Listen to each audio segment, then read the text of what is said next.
Chapter 1. The Illusion of Predictability. Think about the way you remember your own life. When you look back at the years that have passed, your mind naturally constructs a seamless bridge from one major event to the next. You see the day you chose your career, the moment you met your closest companion, the decision to move to a new city, or the sudden loss that reshaped your perspective. In the quiet theater of your memory, everything makes perfect, logical sense. It looks like a grand, intentional design, a carefully written script where one chapter led inevitably to the next. But if you are truly honest with yourself, you know this is a comforting illusion. When you were actually living those moments, the path forward was entirely cloaked in fog.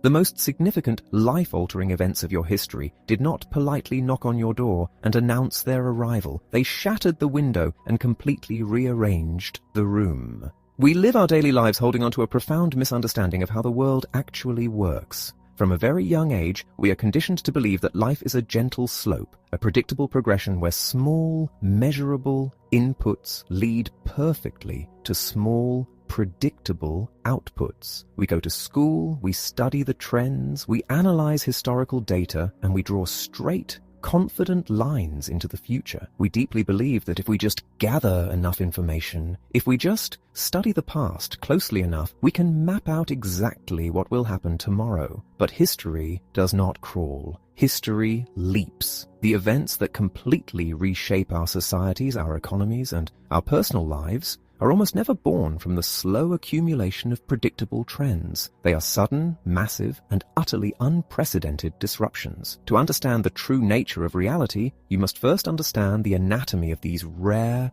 monumental events. They share three distinct characteristics that make them incredibly dangerous to the unsuspecting mind. First, they are extreme outliers. Nothing in the past convincingly points to their arrival. They exist entirely outside the realm of normal expectations. Second, they carry an impact so massive that they rewrite the fundamental rules of the game overnight. And third, perhaps the most fascinating and dangerous characteristic of all, human nature violently refuses to accept their randomness. The very second the dust settles, our brains go to work weaving a narrative to explain why this event happened. We dig up scattered clues, ignore everything else, and convince ourselves that the event was actually completely predictable all along. We comfort ourselves by saying we should have seen it coming. Imagine a highly sophisticated team of civil engineers building a massive dam to protect a thriving, wealthy valley city. These engineers are the brightest minds in the world. They have spent years analyzing centuries of rainfall data, studying every recorded flood, every season of drought, and every seasonal fluctuation of the great river. They build a structure so magnificent and deeply fortified that it can easily withstand the worst flood recorded in human history, multiplied by 2. The city feels entirely invincible. Businesses boom, homes are built right up to the water's edge, and millions of people sleep soundly, trusting the impeccable science and the flawless forecasting of the experts. Then, on a perfectly quiet Tuesday afternoon, the disaster strikes. But it is not a flood. It is not a hurricane of record proportions. It is a massive seismic shift deep beneath the Earth's crust, thousands of miles away, creating a freak geological reaction that violently alters the foundation of the Earth beneath the valley itself. The magnificent dam does not overflow, the ground beneath it simply drops out. The city is fundamentally changed in an instant. The catastrophic event had absolutely nothing to do with the centuries of meticulous rainfall data the experts so carefully studied. The threat came from a completely different dimension, one that was not even remotely on their map. What happens the very next day? The experts do not stand before the public and admit that their models were utterly blind to reality. They do not confess that the universe is wild and fundamentally unknowable. Instead, geologists are interviewed on television pointing to microscopic, obscure tectonic tremors from 3 years prior, claiming these were the obvious warning signs. Pundits write long, confident articles explaining how the disaster was the inevitable result of geological pressures. Suddenly, everyone acts as if they knew it was going to happen all along. The terrifying truth that we are fundamentally vulnerable to the unknown and the unseen is quickly buried beneath a heavy, comforting blanket of retrospective explanation. This exact pattern is playing out every single day, not just in global historical events, but in the intimate architecture of your own life. You spend your precious energy obsessing over the risks you can easily see. You worry about the predictable challenges in your career, the standard fluctuations of the market, the ordinary everyday bumps in the road. You buy insurance against the things that have happened before. But if you look back at the absolute greatest triumphs and the deepest tragedies of your life, you will almost certainly find that they came from entirely outside your field of vision.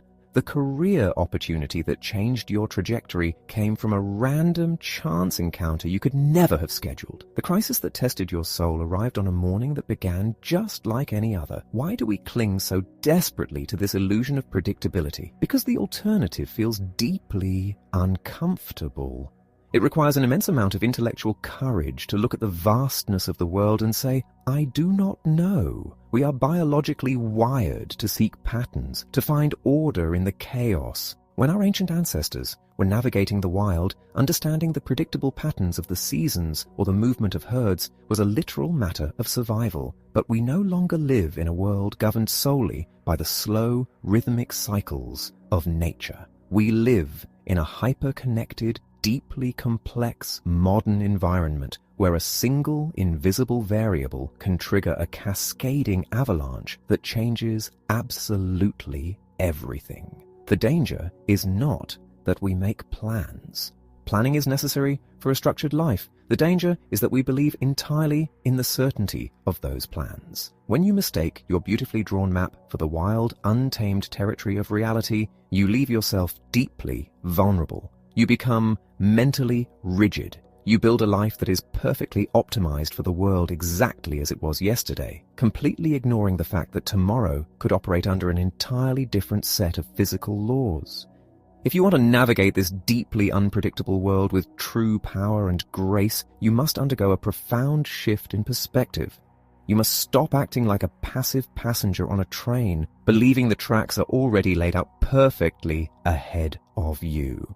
You must become an explorer walking into an unmapped jungle. The explorer is deeply prepared. Yes, they are strong, they are vigilant, and they carry the right tools, but they never ever assume they know exactly what waits behind the next thicket. They expect the unexpected. They do not rely on the illusion that the jungle will behave according to their past experiences. Releasing the desperate need to predict the future is not a surrender to despair. It is exactly the opposite. It is the ultimate form of liberation. When you stop pouring your energy into the impossible task of forecasting the unknown, you free yourself to build true resilience, adaptability, and open-mindedness. You begin to construct a life that can absorb massive shocks and perhaps even grow stronger because of them. You stop fearing the invisible disruptions and start preparing your character to handle whatever bursts through the fog. The future is unwritten, untamed, and fundamentally wild. And once you accept that, you realize that is exactly where all the real possibility lives.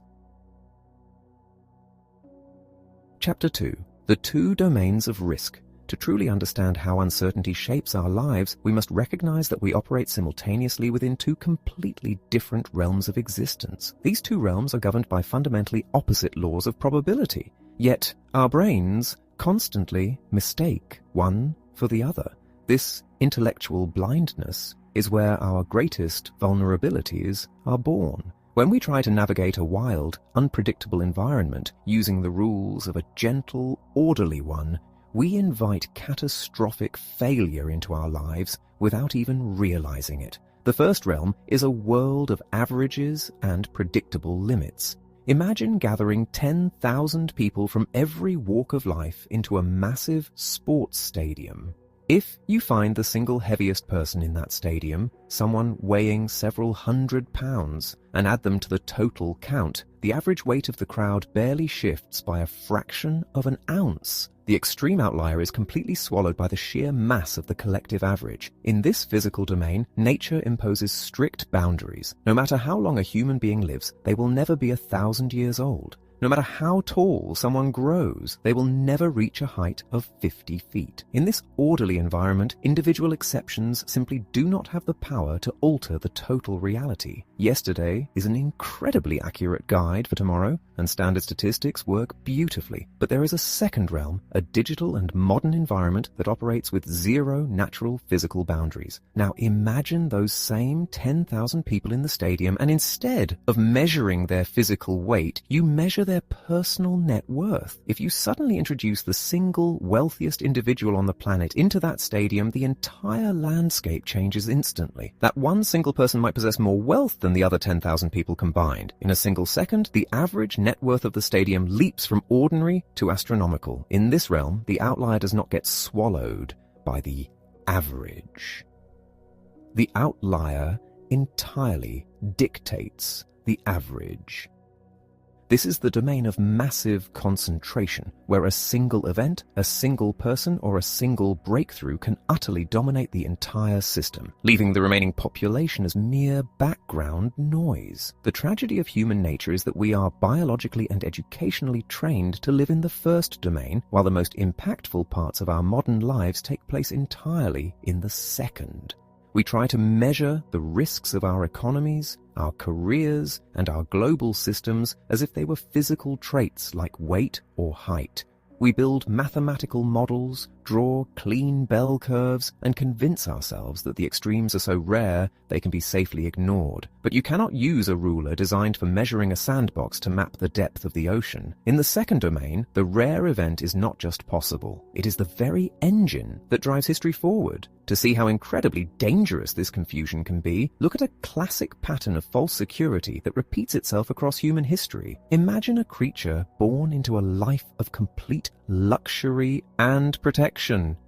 Every single day, a kind caretaker arrives at exactly the same hour to provide clean shelter, fresh water, and premium food. The creature is analytical. It observes this pattern meticulously day after day, week after week, month after month. With every passing day, as the caretaker repeats the exact same benevolent behavior, the creature's statistical confidence grows stronger. It compiles a mountain of historical data, all pointing to a singular, undeniable truth. The caretaker loves it, and the environment is entirely safe. The future looks completely bright and perfectly predictable. Then, the night before a major autumn holiday, the caretaker arrives at the usual time. But this time, he does not bring food. He brings a hatchet. In a single, terrifying second, a lifetime of accumulated data is rendered completely useless. For months, the very data that made the creature feel the safest and most secure was actually driving it closer and closer to total blindness. The quiet, predictable routine was not a guarantee of permanent safety. It was merely a mask concealing a massive, sudden, and terminal risk. What makes this scenario so profoundly tragic is that the danger did not increase as time went on. The creature's false sense of security increased while the hidden vulnerability remained exactly the same, waiting for the clock to run out. We laugh at the foolishness of the creature, but we behave exactly like it every single day. Think about the professional investor who looks at 5 consecutive years of steady, uninterrupted market growth and concludes that they have mastered the game, completely oblivious to the massive structural collapse waiting just around the corner. Think about the individual who stays at a seemingly stable corporate job for 20 years, believing the steady bi-weekly paycheck is proof of lifelong security, only to find their entire industry automated or outsourced overnight. The absence of a crisis in the past does not mean the absence of risk in the future. In fact, a long stretch of perfect calm often acts as an intellectual sedative, lulling us into a deep sleep right before the storm hits. When you look at risk through this lens, you realize that true danger is almost always contextual. The risk is not an objective property of the event itself. It depends entirely on what you know and what you don't know. The tragedy for the creature was a massive, catastrophic surprise, but for the caretaker who held the hatchet, the event was entirely predictable, scheduled, and ordinary. The ultimate goal of expanding your awareness is to make sure you are never the one caught completely off guard. You must intentionally move yourself out of the position of the vulnerable creature and into a position of strategic awareness. This requires a radical dismantling of our relationship with past experience. We must stop treating a lack of bad news as proof of safety. True security does not come from pretending the second wild domain does not exist, nor does it come from trying to force its chaotic nature into neat, predictable boxes. True security begins with absolute intellectual honesty. It comes from looking at your career, your finances, and your life, and identifying exactly where a single, unexpected event could completely wipe you out. Once you recognize the distinct laws of these two domains, you stop overreacting to the small, predictable fluctuations of the ordinary world, and you start preparing yourself for the massive, silent shifts of the extraordinary world. You begin to understand that the most devastating risks are always the ones that are unrecorded, unmodeled, and unseen, until they happen. Chapter 3. The Mind's Traps. We like to believe that our minds are objective, highly analytical instruments designed to perceive reality exactly as it is. We view our thoughts as logical processing units that gather facts, weigh evidence, and arrive at clear, rational conclusions. But this is a deeply flawed assumption. In truth, our brains are not built for sterile, objective truth. They are built for survival and efficiency. Over millions of years of evolution, human consciousness developed a set of deeply ingrained mental shortcuts designed to make sense of a chaotic, threatening environment instantly. While these shortcuts kept our ancestors alive in a world of immediate physical dangers, they have become catastrophic blind spots in our complex modern world. They act as invisible filters, warping our perception of reality and walking us directly into the traps of false certainty. The first of these powerful mental distortions is our desperate, near-obsessive hunger for validation. When we form an opinion or develop a belief about the world, our minds immediately go to work acting as an aggressively biased defense attorney. We do not look at the landscape objectively to see if we are right or wrong. Instead, we scan our environment with an incredibly selective lens, seeking out only the specific facts, stories, and data points that confirm what we already believe. At the exact same time, our brains perform a masterclass in censorship, actively ignoring, dismissing, or explaining away any piece of evidence that contradicts our established worldview. Imagine an ambitious entrepreneur who conceives what he believes is a revolutionary new product, a highly specialized digital gadget for kitchen organization. He is deeply in love with his idea. To test the market, he begins talking to people. He reaches out to 50 acquaintances. 45 of them give polite, lukewarm feedback, mentioning that they probably wouldn't buy it or that it seems unnecessary. But 5 people, caught up in his enthusiasm, respond with intense excitement, telling him it is the greatest idea they have ever heard. What does the entrepreneur's brain do with this data? It completely discards the 45 cautious rejections as the opinions of people who just don't understand innovation. It locks onto the 5 positive responses, elevating them as proof of an impending commercial triumph. He pours his life savings into manufacturing, completely blinded by his own selective vision, only to face financial ruin when the product launches to absolute silence. He was not ruined by a lack of information. He was ruined by his deliberate, subconscious filtering of the information he already had. He looked only for the presence of agreement, entirely ignoring the crushing weight of the silent disagreement. This trap is compounded by an even deeper, more dangerous neurological vulnerability, our absolute addiction to storytelling. The human brain cannot tolerate pure randomness or raw, disconnected facts. It causes us genuine psychological distress to look at a chaotic sequence of events and admit that there is no underlying thread connecting them. To relieve this tension, we automatically weave a narrative arc over everything we witness. We take a messy, unorganized cluster of facts and instantly turn it into a neat, logical story with clear causes, obvious effects, and predictable outcomes. We turn the wild chaos of reality into a comforting, readable novel. Consider the way the public processes a sudden, massive collapse in the global financial markets. On the morning of the collapse, the market might drop precipitously in the first hour of trading. If you turn on the news, financial analysts will confidently announce that the drop is due to a specific political statement made overseas the previous night. They explain the cause and effect so beautifully that it sounds like absolute science. However, if the market suddenly reverses course in the afternoon and shoots back up to record highs, those exact same analysts will look directly into the camera and explain that the surge is also due to that exact same political statement, which investors have now realized is actually highly beneficial. They can twist the same single event to explain two completely opposite outcomes. The analysts are not lying. They are simply victims of the narrative fallacy. They are completely incapable of saying the market is a wildly complex, hyper-connected system, and today's movements are a result of trillions of random, unmappable variables. They must create a story, because a story gives us the comforting illusion that the world is orderly, sensible, and completely under control. The profound danger of this storytelling instinct is that it radically distorts our memory of the past, which in turn completely cripples our ability to prepare for the future. When we look back at a major historical turning point or a significant crisis in our personal lives, we do not remember it as the confusing, unpredictable blur it actually was while we were living it.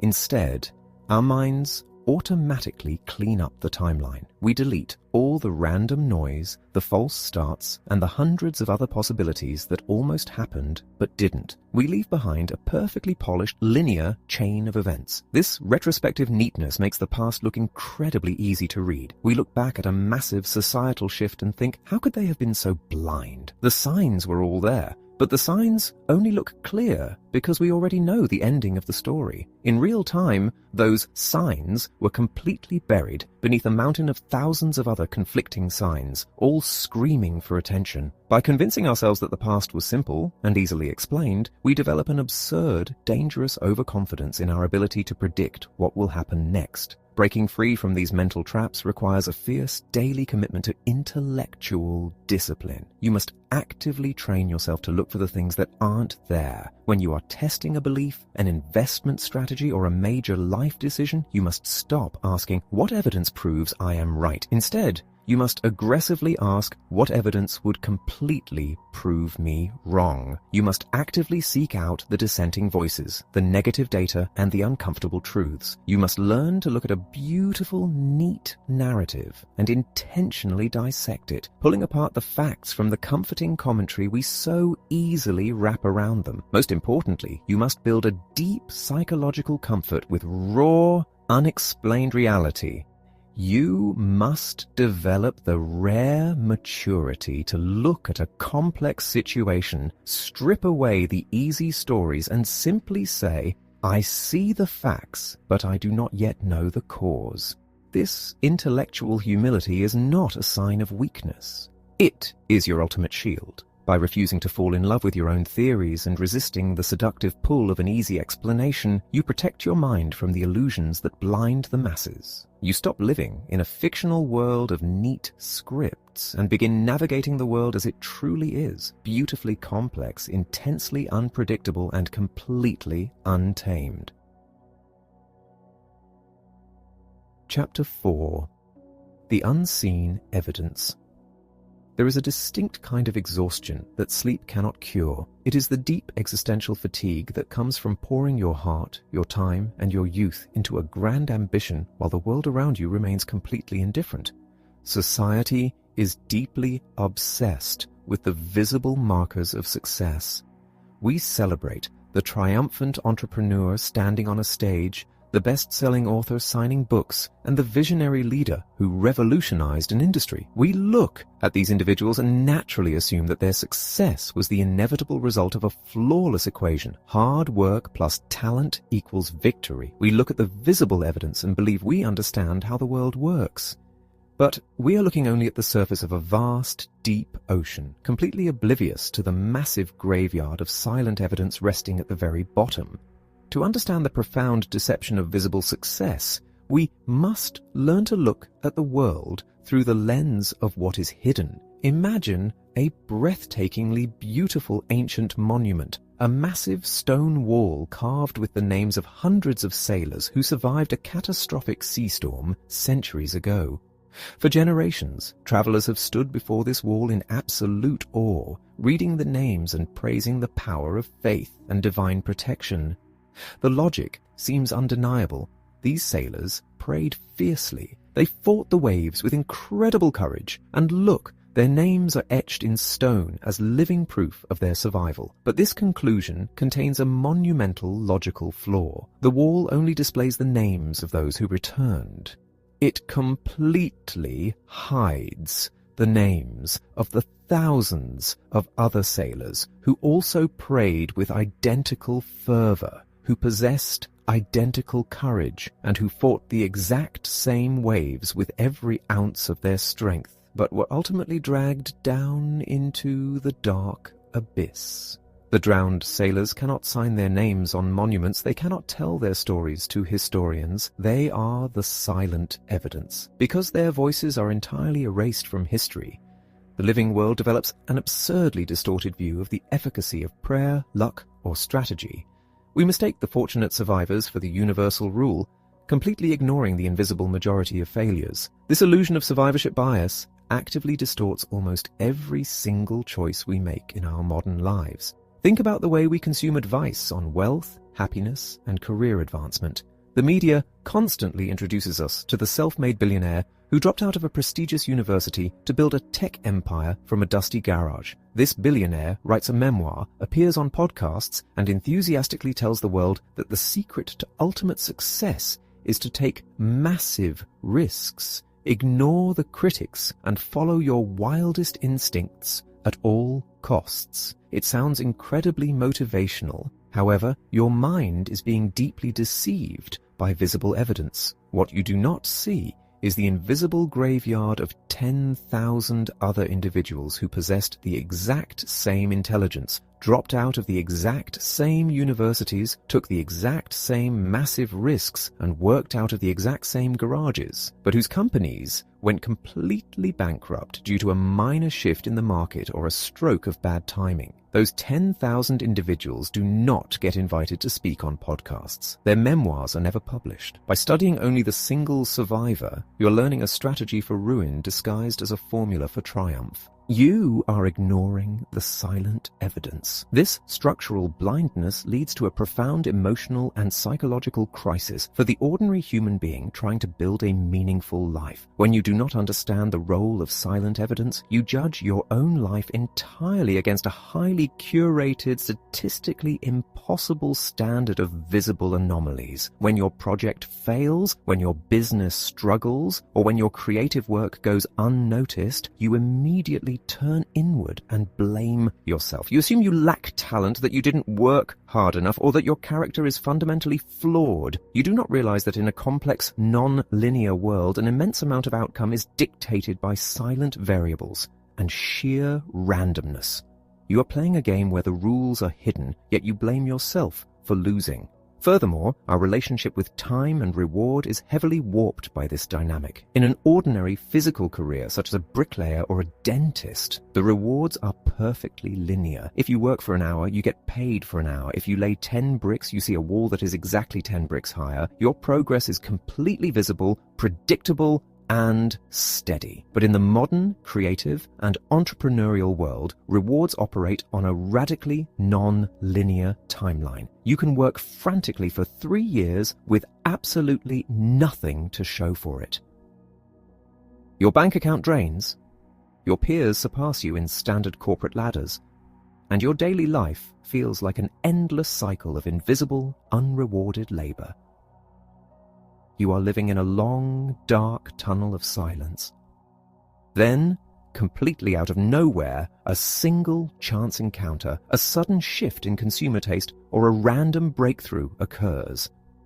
In a flash of lightning, your work is discovered. You achieve massive visibility overnight. To the outside world, you are an instant sensation, a brilliant success story. But you know the truth. You did not become 10 times smarter or harder working on the day of your breakthrough. You simply crossed the threshold from the silent domain into the visible domain.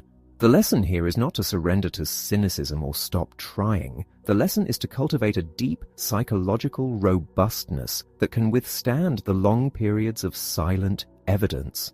When you understand that the universe hides its most significant mechanisms, you stop requiring immediate, visible validation for every single action you take. You stop measuring your self-worth by the immediate applause of the crowd. You begin to look at your efforts not as a series of distinct transactions, but as a long-term accumulation of hidden capabilities. To navigate this world with true mastery, you must train your eyes to look for the invisible graveyards in every industry, every historical narrative, and every market trend. Before you adopt a strategy, ask yourself, where are the bodies buried? Who tried this exact same path and failed, and why can't I hear their voices right now?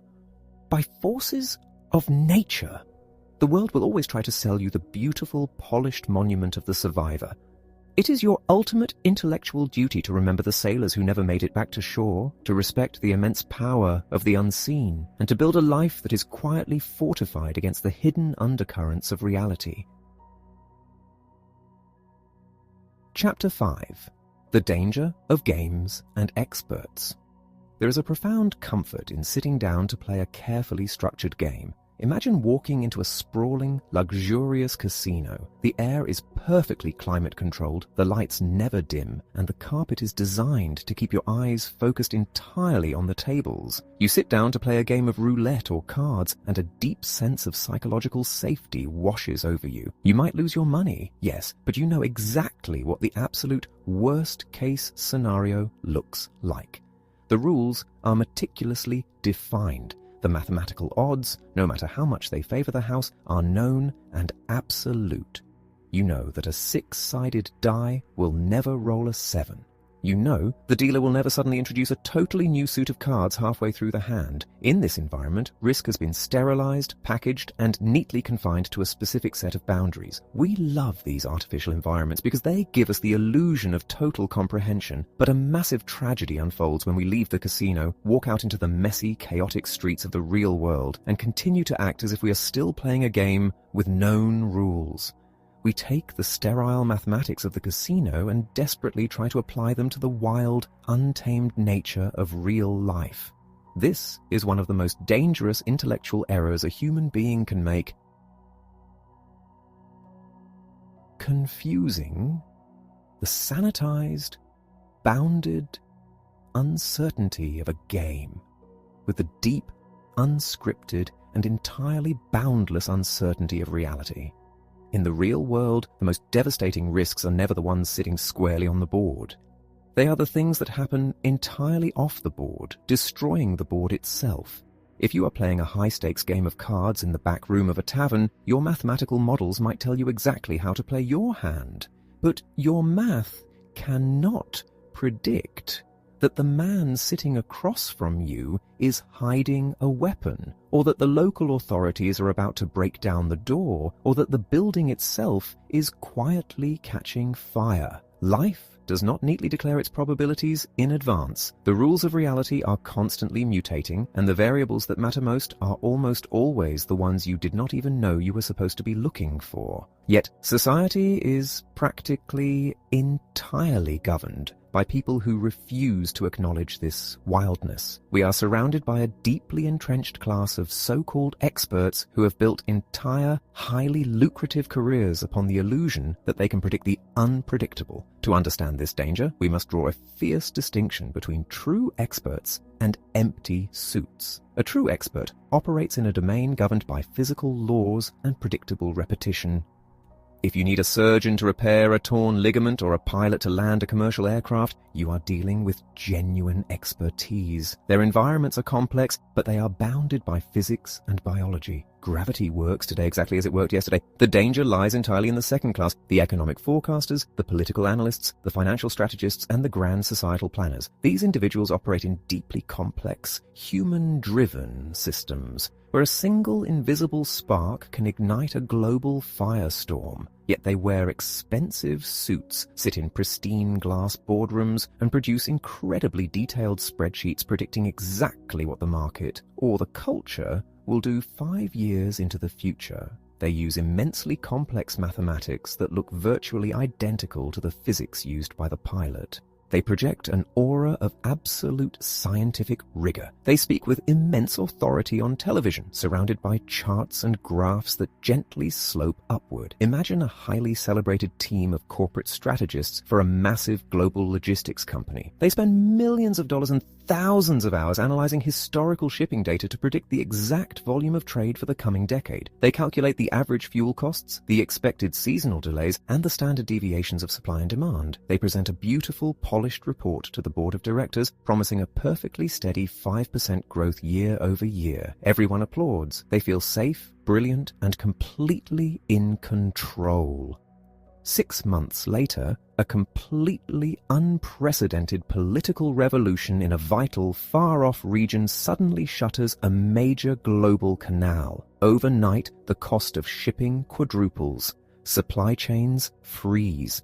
The entire global market is thrown into absolute chaos. The logistics company bleeds millions of dollars a day. What happens to the brilliant strategists who promised steady growth? They do not lose their jobs. They simply step up to the podium, adjust their ties, and explain that no model could have possibly predicted such an anomalous geopolitical event. They blame the universe for not adhering to their beautiful spreadsheet. Then, incredibly, they go right back to their offices, adjust a few variables, and confidently issue a brand new forecast for the next 5 years, which the board of directors blindly accepts all over again. This is the scandal of prediction. We are so desperate for the comfort of certainty that we will gladly pay a fortune to anyone who is willing to dress up in a suit and lie to us about knowing the future. We mistake their complex mathematics for genuine insight. But mathematics, when applied to wild, human-driven systems, is often just a highly sophisticated form of astrology. It provides a false sense of security that actually increases our vulnerability. When you believe the future is mapped out,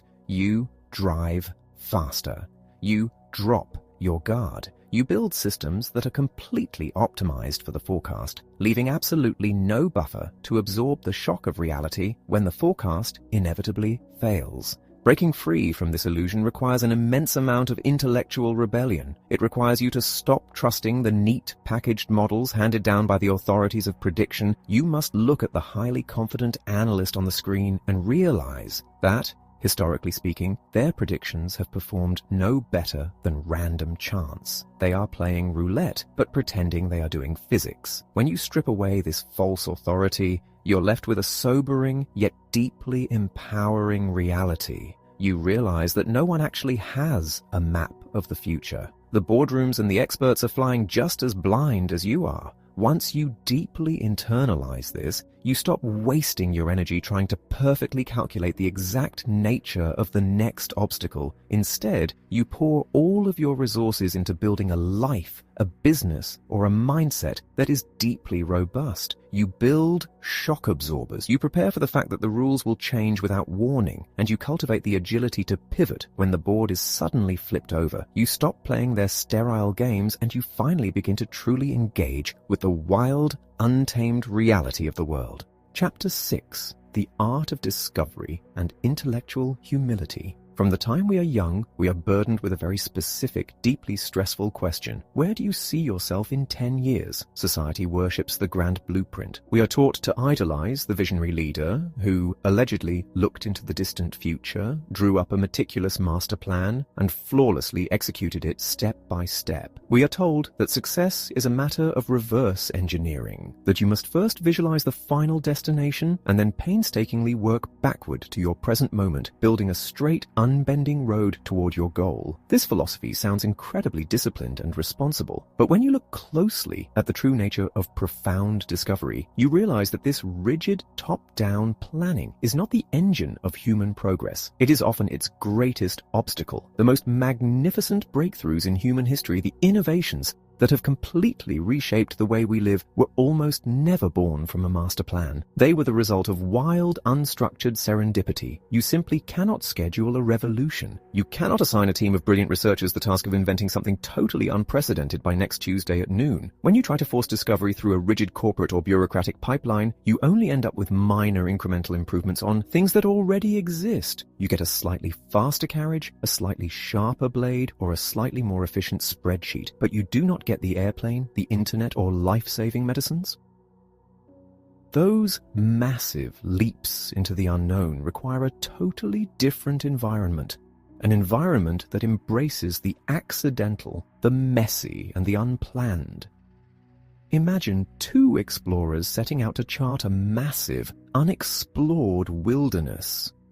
The first explorer is a man of absolute, rigid planning. He has spent years in the library studying ancient, flawed maps. He draws a perfectly straight red line from his starting point to a mythical mountain of gold he read about in a dusty text. He calculates his rations to the ounce, schedules his marches to the minute, and puts his head down, staring only at his compass. Along the way, he passes strange, glowing flora, unfamiliar animal tracks, and hidden cave entrances, but he ignores them all because they are not on his map. He endures extreme hardship, pushes his crew to the brink of collapse, and finally arrives at his X on the map, only to find a barren, rocky wasteland. The gold was just a myth. He returns home empty-handed, exhausted, and deeply bitter. Now consider the second explorer. She sets out into the exact same wilderness, but her approach is fundamentally different. She has a general direction, perhaps moving toward the coast, but she carries no rigid map. Her primary tool is not a schedule, but an insatiable, fiercely open curiosity. When she sees a strange glimmer in a riverbed that pulls her off her path, she follows it. When she encounters a local nomadic tribe, she completely abandons her itinerary to sit by their fire for weeks, learning their unwritten language and listening to their stories of the land. Because she is not blinded by a specific, narrow goal, her eyes are wide open to the reality of her environment. During one of her unplanned detours deep in an uncharted valley, she stumbles upon a naturally occurring soil compound that eventually cures a devastating global illness. She did not set out to save the world, she merely left the door open for the world to reveal its secrets to her. This is the profound power of tinkering. Tinkering is the deliberate, active pursuit of positive accidents. It is the realization that since you cannot possibly predict what the future holds, your best strategy is to constantly play, experiment, and test the waters in 100 different directions. The second explorer was a master tinkerer. She understood that in a deeply unpredictable world, the highest form of intelligence is not knowing the exact right answer in advance, but being relentlessly willing to search, stumble, and pivot. Yet adopting this mindset requires overcoming a massive hurdle of human ego. We live in a world that praises aggressive, absolute certainty. If a leader stands before a crowd and says, "I know exactly what is going to happen, and I have the perfect plan to handle it," the crowd will cheer, even if that leader is completely delusional. But imagine a leader who stands before the same crowd and says, "The world is infinitely complex. I do not have a crystal ball. Therefore, my primary policy is to remain deeply aware of my own ignorance, to stay incredibly flexible, and to build a system that can survive whatever surprises come our way." The crowd would likely panic. We are terrified of leaders who admit their limitations, but what if we flipped this narrative completely? What if we built our lives, our businesses, and our societies around the celebration of intellectual humility? Imagine building a personal empire founded entirely on the awareness of what you do not know. This is not a surrender to ignorance, it is the ultimate defensive shield. When you fundamentally accept that your knowledge is deeply limited, you stop betting your entire life savings, your absolute emotional well-being, or your entire company's future on a single, fragile prediction. You stop driving 90 miles an hour through a heavy fog just because you feel confident the road is straight. This brings us to the most practical, life-altering question. How do you actually live this way? How do you transform yourself from the rigid planner into the joyful, deeply effective tinkerer? First, you must aggressively maximize your exposure to serendipity. You must put yourself in situations where positive, unexpected things can actually happen to you. If you sit alone in a sterile room entirely focused on a single spreadsheet, you have zero exposure to the wild, brilliant randomness of the world. But if you attend gatherings outside your profession, if you strike up conversations with strangers who hold completely opposing worldviews, if you read widely and recklessly outside your chosen field, you are drastically increasing your surface area for lucky accidents. You are planting hundreds of tiny seeds in a vast field, knowing that while most will not grow, one might suddenly sprout into a massive, life-altering oak tree. Second, you must make small, frequent, highly calculated bets. Tinkering is not about taking foolish, ruinous risks. It is the exact opposite. It is about taking dozens of tiny risks where the potential loss is incredibly small, but the potential upside is completely boundless. You write the article, you launch the tiny side project, you invite the brilliant mentor to coffee. If they fail, you lose almost nothing. A few hours, a few dollars, a little pride. But if they succeed, they could fundamentally rewrite the trajectory of your life when you release the heavy, suffocating burden of needing to know exactly where you will be in 10 years. A profound lightness enters your life. You stop viewing uncertainty as a terrifying enemy that must be conquered, controlled, and heavily medicated. You begin to realize that uncertainty is actually the very soil in which all human potential grows. By acknowledging your own ignorance, by embracing the unstructured journey, and by letting go of the desperate need to perfectly reverse engineer your success, you finally open the door for the spectacular, unplannable magic of the world to find you. 20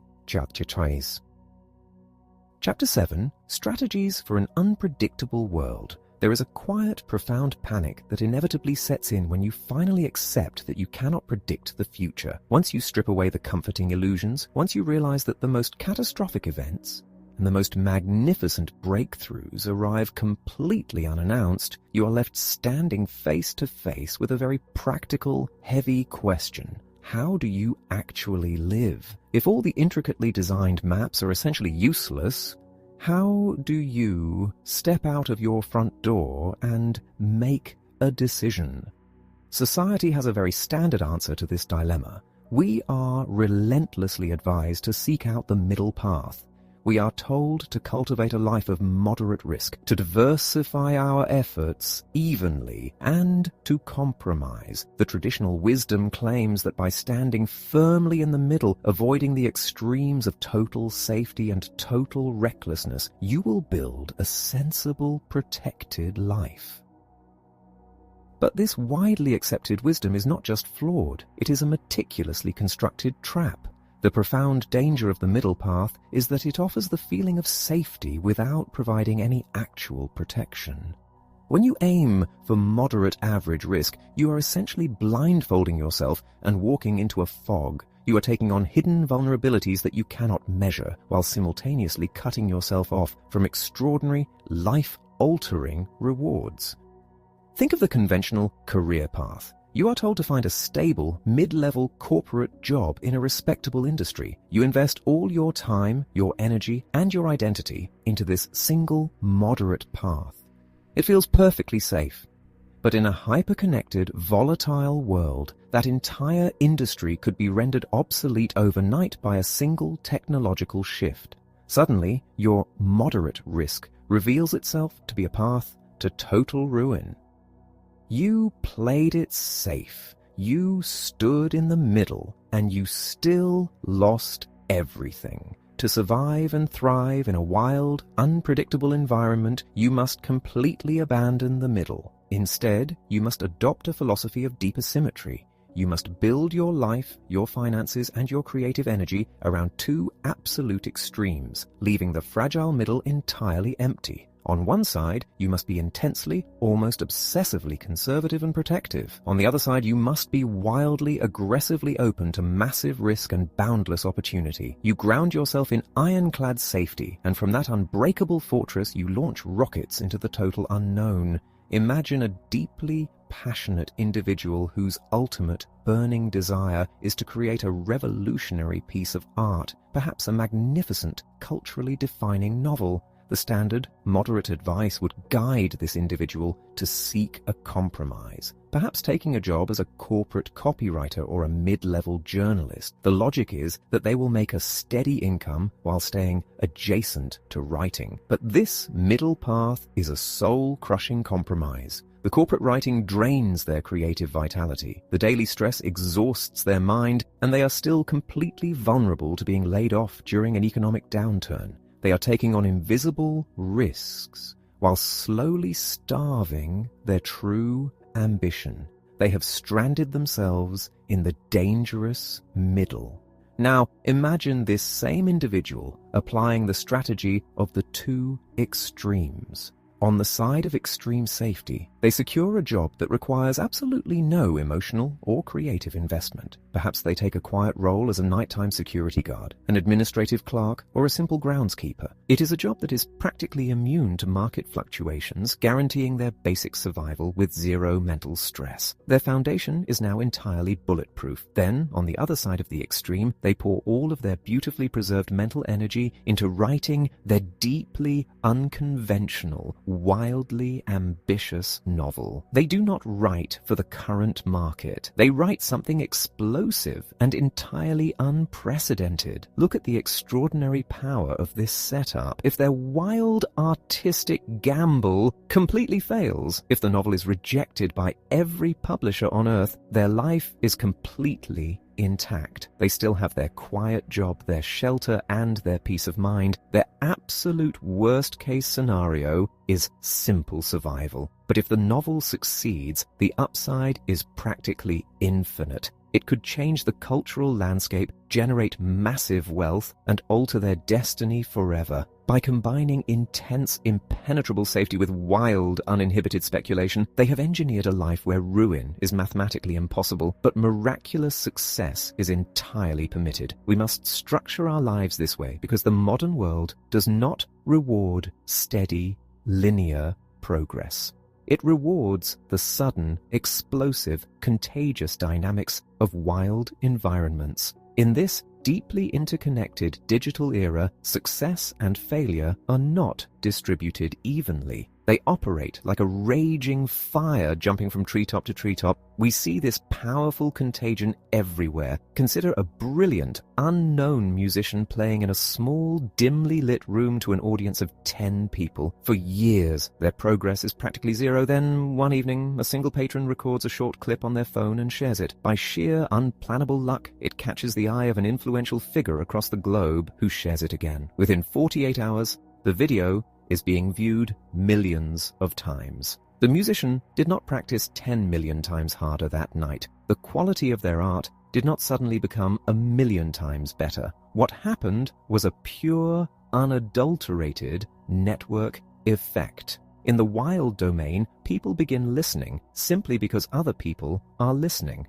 Popularity compounds upon itself in a massive, unstoppable avalanche. Wealth flows to those who are already wealthy, and attention flows to those who are already seen. The spark was completely random, but once it ignited, the wind of human behavior carried it to the sky. You absolutely cannot predict when or where these avalanches will occur. It is statistically impossible to time the exact moment a cultural contagion will catch fire. Therefore, your only logical defense and your greatest strategic advantage is positioning. You must intentionally place yourself in the path of as many positive avalanches as possible while wearing heavy armor to ensure that the negative ones bounce right off you. When you internalize this strategy, a massive, heavy burden lifts off your shoulders. You no longer have to wake up every morning paralyzed by the need to accurately forecast the economy, your industry, or your exact trajectory. You stop fearing the deep, dark unknown because you have fundamentally changed your relationship with it. You have fortified your basement so that it can withstand any earthquake, and you have built a massive lightning rod on your roof to capture the raw, electrifying power of a random storm. You step out of the fragile, compromising middle, and you finally learn how to dance with the extremes. Chapter 8. The Great Statistical Illusion. From our earliest days in the classroom, we are introduced to a deeply comforting image, a smooth, perfectly symmetrical shape that rises gently in the middle and tapers off evenly on both sides. You know it as the bell curve.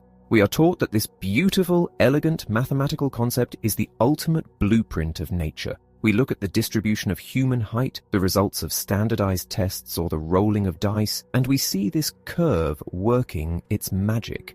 The vast majority of people or outcomes cluster predictably right in the middle, while the extremes, the incredibly tall or the incredibly short, fade away into statistical insignificance. It is a deeply reassuring picture of the world because it tells us that the universe desires balance, that the average is the ultimate anchor of reality and that extreme wild deviations are so incredibly rare that we can safely ignore them.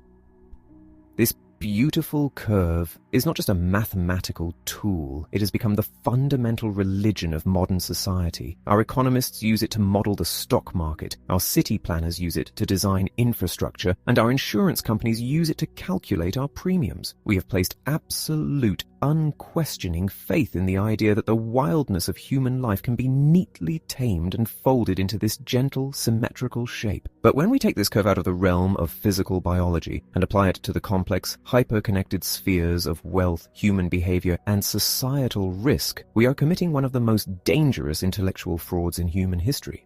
We are using a map of a quiet, predictable pond to navigate the raging, bottomless ocean. To understand the sheer danger of this illusion, imagine a highly ambitious young artist moving to a major cultural capital, determined to make a living in the theater. Before making the leap, this artist wants to be responsible. They consult the official government labor statistics for actors in the city. The data reveals an average income of $50,000 a year.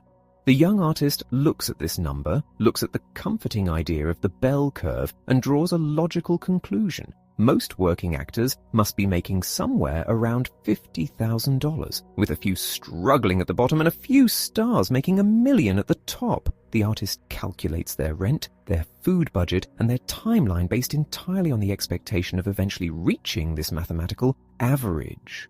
But when the artist arrives in the city and enters the reality of the industry, they are hit with a brutal, crushing truth. The average they based their entire life upon is a complete mathematical ghost. It does not exist in the real world. What the artist discovers is a landscape of profound, violent inequality. Out of 10,000 actors, 9,990 are making absolutely nothing and waiting tables just to survive. But 10 actors at the very top are making tens of millions of dollars a year. When you add all that wealth together and divide it by the total number of actors, the mathematical equation spits out an average of $50,000. The young artist was sold a vision of a gentle curve, but they walked into a world governed by a massive winner-take-all chasm. This is the great deception of standard statistics when applied to wild environments. The bell curve operates on the assumption that extremes do not matter, that an outlier cannot fundamentally change the total picture. But in the real world of economics, culture, and high-impact events, the extremes are the only things that matter. When an entire financial institution measures its daily risk using a bell curve, they are mathematically erasing the possibility of a total collapse. They look at history and say, a massive market crash is a 10 sigma event. According to our curve, it should only happen once every billion years. And yet, these impossible crashes happen every single decade. The math is not slightly wrong. It is fundamentally, structurally blind to the reality it is trying to measure. If the gentle curve is a dangerous illusion, what is the true shape of our world? To see reality clearly, you must understand the concept of scalable or fractal randomness. Think of the way nature builds a mountain range or a rugged coastline. If you look at a photograph of a jagged coastline from space, it looks rough, uneven, and chaotic. If you zoom in from an airplane, you see the exact same rough, jagged patterns. If you stand on the beach and look at a single rock formation, it possesses that same chaotic structure. The irregularity scales, it does not smooth out as you look closer. This fractal nature applies directly to the extreme events that govern our lives. A massive, catastrophic market crash is not a freak, impossible anomaly. It is simply a scaled-up version of a bad financial week. A global, sweeping cultural movement is just a scaled-up version of a local neighborhood trend. Because these events are fractal, there is no mathematical ceiling. In a bell curve world, a person can only be so tall. But in a fractal world, a company can grow infinitely large, a market can fall infinitely deep, and a single piece of information can travel to billions of people in a matter of seconds. The potential for the extreme is woven into the very fabric of the system at every single level. Recognizing this great statistical illusion is an immensely powerful awakening. For your entire life, you have been pressured to measure yourself against the average. You have been taught to fear standard deviations and to seek out the safety of the middle cluster. You have been told that extreme, life-altering success or extreme, unprecedented failure are so mathematically rare that you should not factor them into your daily philosophy. But once you realize that the middle is a ghost, and that the extremes dictate the course of history, your entire strategy must change. You stop trusting the beautifully formatted spreadsheets that promise perfectly smooth, continuous growth. You stop believing the economic pundits who use sterile math to guarantee that the worst is behind us. Instead, you begin to respect the rugged, jagged, infinite nature of reality. You realize that your life will not be defined by 1,000 perfectly average days. It will be defined by the 1 or 2 days that exist entirely off the chart. The sudden leaps, the massive shocks, and the beautiful, unplannable collisions. When you finally discard the false comfort of the curve, you stop trying to be perfectly average in a world that is fundamentally wild, and you start preparing your mind to handle the absolute extremes.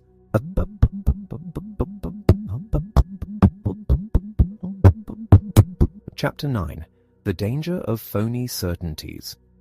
Imagine holding a flawlessly designed, exquisitely detailed map of a vast, treacherous mountain range. The cartographer has spent decades perfecting the ink, plotting the topography, and binding it in premium leather. You trust the map entirely. You follow it closely, stepping exactly where it tells you the ground is firm and safe. But what happens when the map, despite all its aesthetic perfection and mathematical precision, was drawn by someone who had never actually visited the mountain? You confidently step forward, expecting a gentle slope, and walk completely off the edge of a jagged cliff. The beauty of the map did not change the brutal reality of the terrain. This is exactly what happens when society places blind faith in complex, elegantly constructed theories that have absolutely no tether to the messy, unpredictable real world. We live in a society deeply intimidated by complexity. When we encounter a massive problem, we do not understand whether it is a fluctuating global economy, the shifting tides of human behavior, or the unpredictable nature of cultural trends. We desperately want an adult in the room to make sense of it. And so, an entire industry of experts steps forward to fill this psychological void. These individuals do not offer practical wisdom or cautious skepticism. Instead, they offer highly sophisticated, mathematically intimidating models. They take the absolute wildness of human existence and try to force it into pristine, sterile algebraic equations. Because the math looks incredibly rigorous, because it mimics the tools used by physicists to measure the orbit of planets, we bow down to it. We confuse the complexity of the equation with the accuracy of the prediction. We assume that if someone can fill a boardroom with dense data and charts, they must possess the keys to the future. Consider a newly established, rapidly growing metropolis. The city council decides they need to completely overhaul the local economy to guarantee uninterrupted, perfectly steady prosperity for the next 50 years. To do this, they do not consult the seasoned merchants, the local business owners, or the people who have actually built and lost fortunes in the streets. Instead, they hire a brilliant, heavily credentialed academic theorist who has spent their entire life inside the perfectly climate-controlled walls of a university. This theorist builds a massive, breathtakingly complex economic model. It factors in everything: the exact rate of population growth, the precise trajectory of wages, and the perfectly predictable spending habits of the citizens. The theorist presents this model in a dense 500-page report. It looks absolutely flawless on paper. The council implements the plan down to the letter, dismantling the messy organic local markets and replacing them with highly optimized, tightly controlled economic zones. For the first 2 years, the plan seems to work beautifully. The economy hums along exactly as the equation predicted. The theorist is celebrated, awarded medals, and given a lifetime pension. But in the 3rd year, an entirely unpredictable variable enters the equation.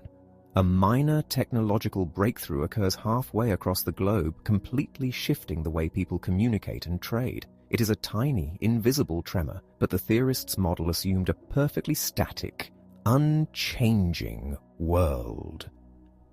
Because the new economic system was so tightly optimized to the original plan, it has absolutely no slack, no buffer, and no flexibility to absorb the shock. The tiny tremor triggers a massive, cascading collapse. The perfectly engineered city goes bankrupt in a matter of months. Real people lose their homes, their life savings, and their entire livelihoods. But what happens to the brilliant theorist who built the flawless, doomed map? Absolutely nothing.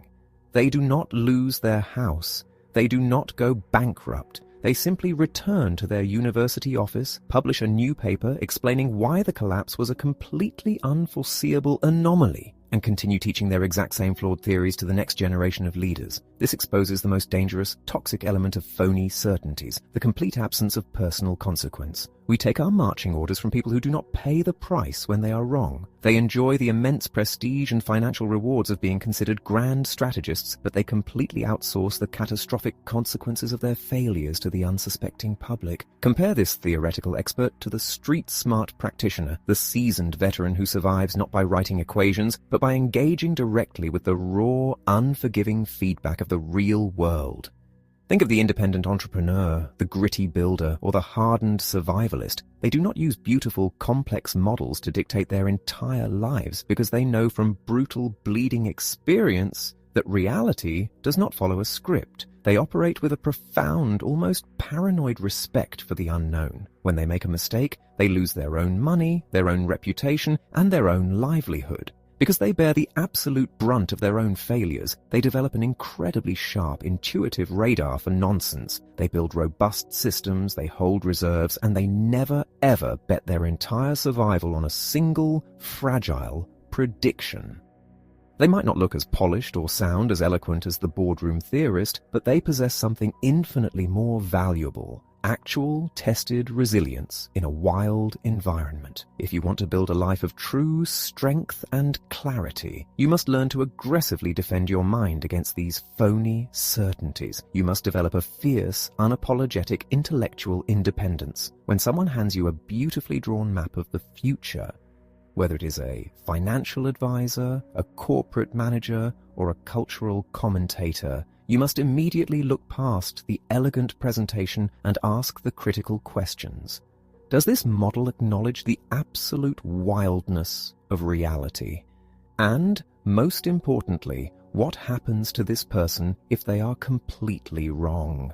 If their master plan requires the world to behave perfectly in order to succeed, it is a trap. If they do not personally bleed when their predictions fail, their advice is fundamentally dangerous. True wisdom is not found in the mastery of complex spreadsheets that pretend to tame the future. True wisdom is found in the deep, quiet acceptance that the future is fundamentally untamable. You protect yourself not by predicting the storm with a flawless equation, but by building a ship strong enough to sail through any weather, no matter where the wind blows. You walk away from the false comfort of the illusionists, and you step boldly into the real world, relying on your own sharp instincts, your deep humility, and your unwavering respect for the profound, beautiful mysteries of the unknown.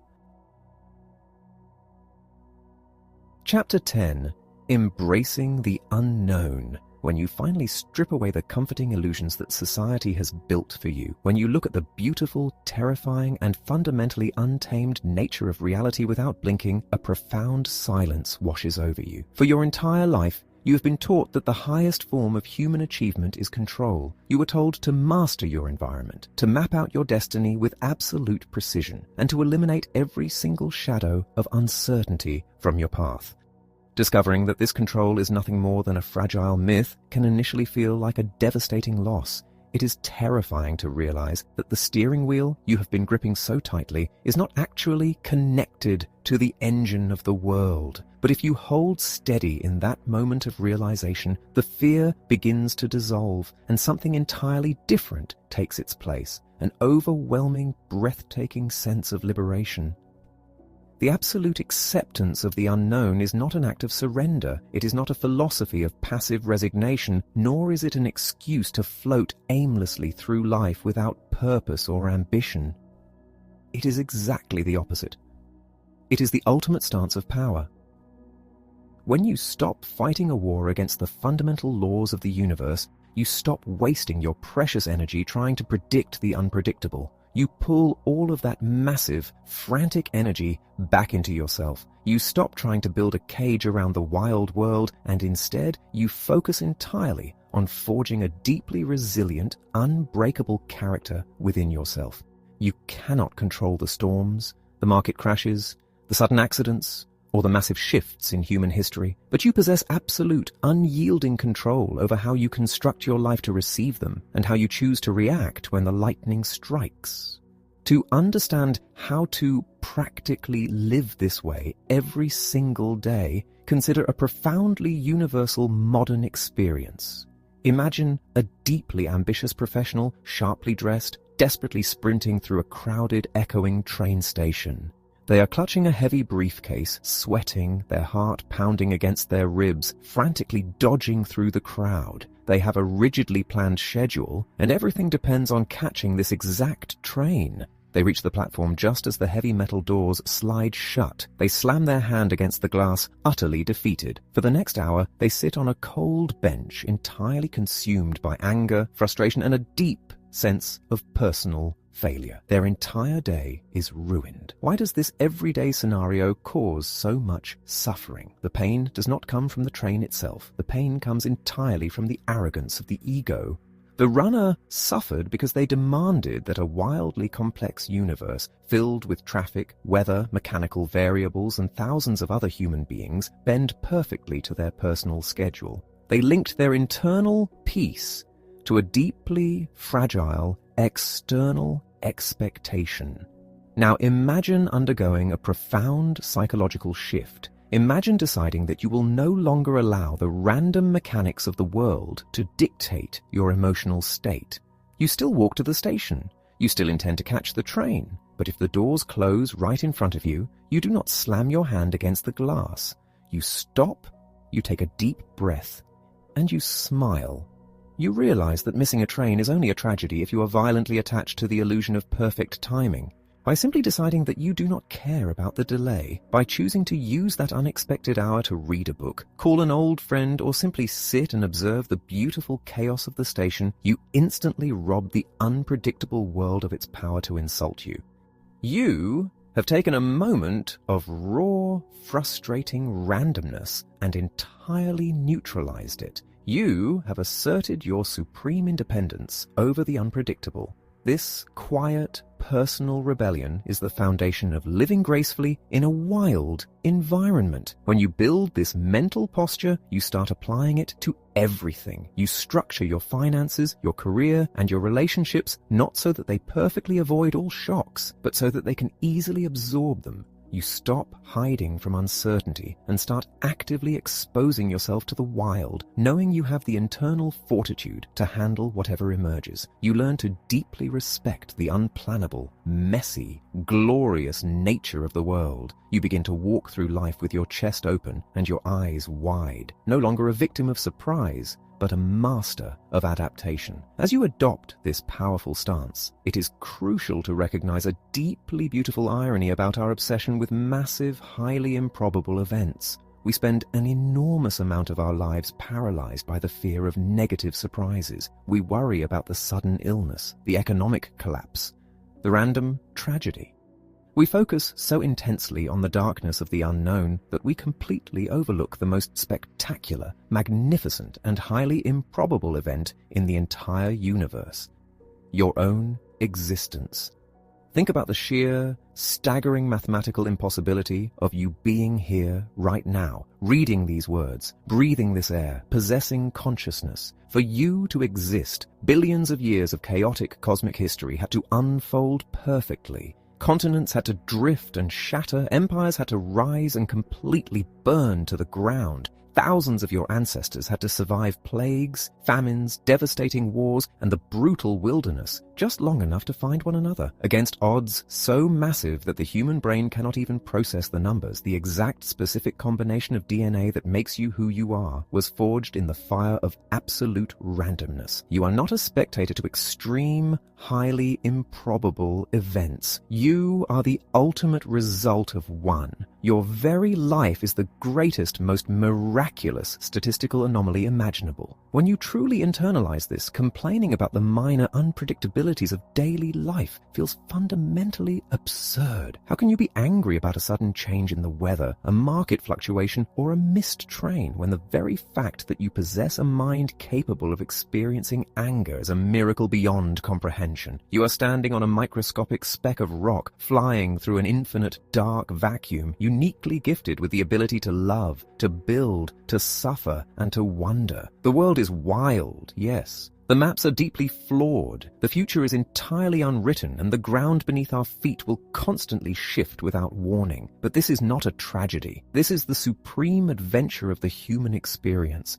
Let go of the desperate need to perfectly calculate the days ahead. Fortify your mind, respect the immense power of what you cannot see, and step boldly into the beautiful, untamed fog of tomorrow. You are a child of the impossible, living in an infinitely complex universe. Embrace the wildness. Embrace the beauty of the unknown.